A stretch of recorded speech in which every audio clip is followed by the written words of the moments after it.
Sessions నుంచి కూడా మేము డిస్కస్ చేస్తూ ఉన్నాం. ప్రజలందరూ కూడా ఎదురు చూస్తున్నారు జిఎస్టీ ఇంట్రడ్యూస్ చేస్తే బాగుంటుంది అనేసి. జిఎస్టీ చాలా సక్సెస్ఫుల్గా బోత్ హౌసెస్లో బిల్ పాస్ అయ్యింది. కానీ కొన్ని జిఎస్టీ పన్నులు ఏవైతే వాళ్ళు కొన్ని వస్తువులపైన ఏదైతే విధించారో కొన్ని వర్గాలు అంటే కమ్యూనిటీ వాళ్ళకి కొద్దిగా ఇబ్బందిగా అయితే ఉంది. బట్ వాటిపైన డెఫినెట్లీ కొంచెం మార్పులు చేర్పులు చేస్తే బాగుంటుందని ఆశిస్తున్నాం. స్పెషల్లీ వీవర్స్ కమ్యూనిటీకి చూస్తే మటుకు హ్యాండ్లూమ్ అండ్ హ్యాండీక్రాఫ్ట్ పైన ఏదైతే ట్యాక్స్ పడిపోతుందో అది చాలా ఇబ్బందిగా ఉంది.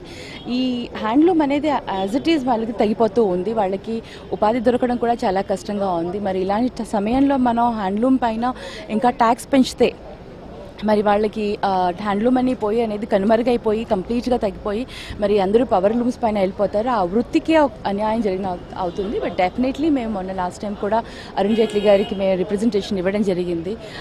వీఆర్ హోపింగ్ అండ్ ఎక్స్పెక్టింగ్ మరి స్లోగా ఏదైనా వర్కౌట్ చేసి కౌన్సిల్లో పెట్టి దాన్ని డిస్కస్ చేసి ఆ ట్యాక్స్ అనేది వేవ్ చేస్తే కంప్లీట్లీ దాన్ని ట్యాక్స్ తీసేస్తే హ్యాండ్లూమ్ పైన it be very nice. Otherwise overall tax మటుకు one nation and one tax అన్న నినాదం ఏదైతే ఉందో అది చాలా బాగుంటుంది.